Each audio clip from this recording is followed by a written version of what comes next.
Assalamualaikum warahmatullahi wabarakatuh. Perkenalkan, nama saya Muhammad Imam Fadli.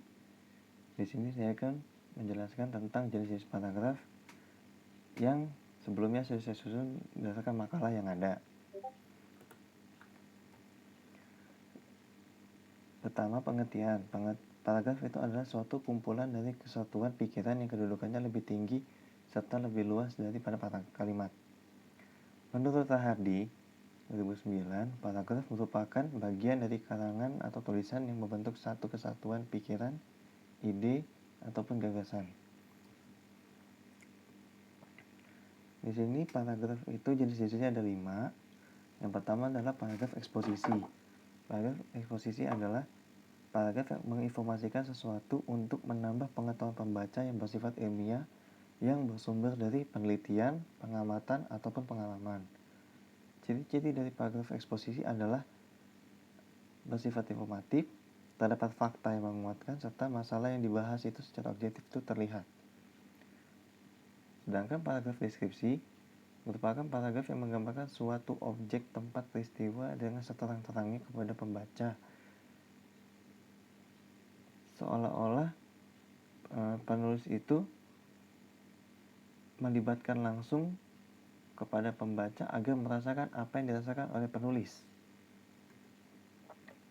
Contohnya, pada paragraf eksposisi, yang seperti kita tahu, seperti lihat di gambar juga, jatuhnya pesawat Airbus A300-600 yang berkapasitas 266 adalah peristiwa kedua bagi American Airlines. Pada kalimat selanjutnya itu, mesin kiri dari pesawat tersebut tiba-tiba lepas dari kedudukannya beberapa detik setelah lepas landas dari Bandar Udara Internasional O'Hare, Chicago. Dengan jatuhnya mesin yang berbobot 5 ton tersebut, keseimbangan pesawat mendadak berubah sehingga pilot tidak bisa mengendalikan pesawatnya dengan baik. Pesawat tersebut menghujam tempat parkir beberapa kendaraan beberapa detik kemudian, dan penumpang pesawat beserta awak pesawat tewas seketika. Di sini pun kita bisa melihat bahwa penjelasan terhadap terjadinya kecelakaan pada pesawat American Airlines tersebut dijelaskan secara rapi dan secara fakta yang ada. Bagaimana terjadinya matinya mesin sampai dengan bagaimana pesawat tersebut menghujam atau menabrak tempat parkir yang menimbulkan semua yang ada di dalam pesawat tersebut. Sedangkan dalam paragraf deskripsi, saat brownies coklat buatan ibuku dihidangkan untukku, wangi brownies coklat langsung tercium enak oleh hidungku. Saat aku mencoba makannya, bentuk dan rasa manis langsung membuat lidah bergoyang. Sungguh, ibuku sangat pandai membuat brownies coklat ini. Di sini pun juga terdapat bahwa sang penulis itu ingin mengajak pembaca merasakan seperti apa brownies coklat buatan ibunya dan merasakan bagaimana rasa yang tersebut, apa yang dirasakan oleh penulis. Yang ketiga, paragraf persuasif adalah paragraf yang berisikan ajakan yang menguatkan emosi atau perasaan pembaca dengan penulis, yang disertai oleh bukti data dan fakta yang mendukung agar pembaca terbujuk dengan keinginan penulis. Ciri-cirinya adalah mengungkapkan ide atau gagasan yang mempengaruhi pembaca, disertai fakta yang untuk mendukung gagasan oleh penulis tersebut. Paragraf argumentasi adalah paragraf yang berisikan pembuktian atas pembahasan atas pendapat penulis tentang suatu hal, bertujuan untuk membuktikan bahwa pendapat penulis itu diterima oleh pembaca. Kita langsung saja contohnya. Paragraf persuasif itu seperti pada gambar, membaca memang merupakan faktor penting dalam menguasai ilmu pengetahuan. Sebab seseorang tidak memiliki niat membaca pasti tidak memiliki tingkat pengetahuan. Karena ilmu pengetahuan biasanya bersumber dari buku. Misal, anak yang pandai dalam pelajaran biasanya akan menjadi kutu buku. Bagi siapa saja yang tidak memiliki niat, pasti pengetahuannya tidak luas dan terbatas. Oleh karena itu, membaca menjadi hal penting dan biasakan membaca buku. Dan di sini pun kita bisa melihat di mana penulis menginginkan pembaca itu untuk selalu membaca buku, dan juga di situ terdapat fakta-fakta yang terjadi seperti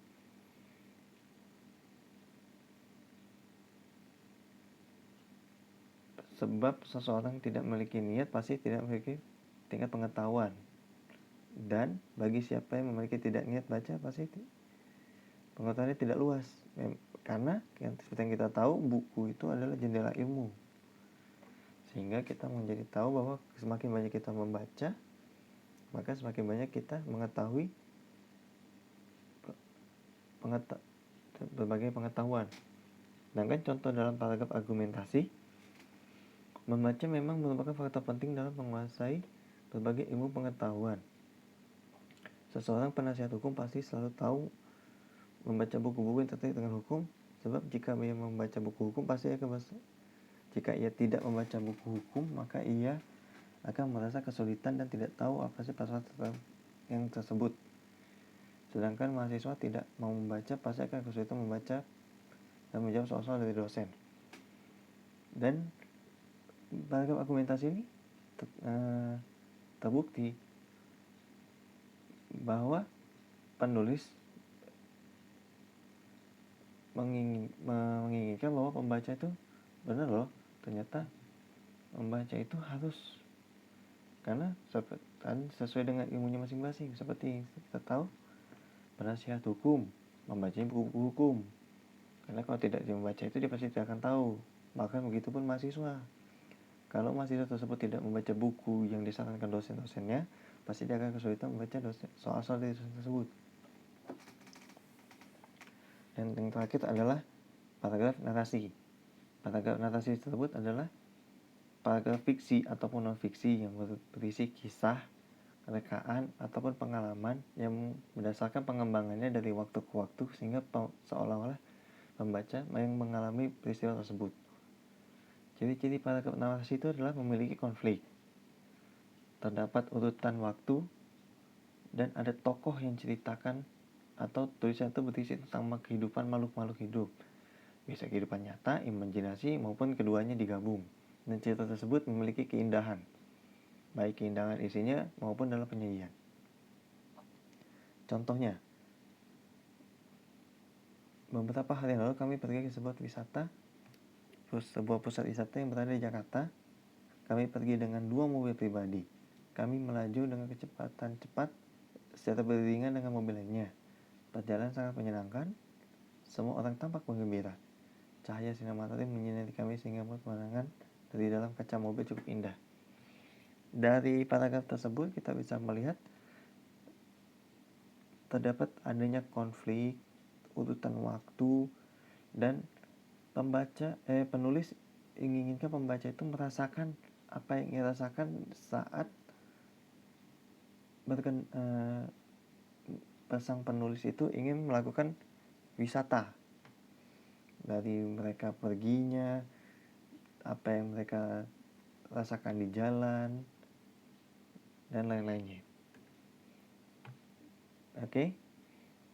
Dari itu pun kita dapatkan kesimpulan paragraf itu merupakan gabungan dari beberapa kalimat. Paragraf juga dapat disebut sebagai penuangan ide dari penulis melalui beberapa kalimat yang berkaitan dengan satu tema. Paragraf juga disebut sebagai karangan yang singkat. Paragraf mempunyai beberapa jenis. Setiap jenis paragraf mempunyai tujuan tertentu sehingga berbeda antara satu dengan yang lain. Paragraf-paragraf tersebut jenis-jenisnya berdasarkan isi antara lain paragraf eksposisi, deskripsi, persuasi, argumentasi, dan narasi. Kalimat-kalimat yang bergabung ke paragraf akan berkaitan dan memiliki satu tema. Terima kasih. Wassalamualaikum warahmatullahi wabarakatuh.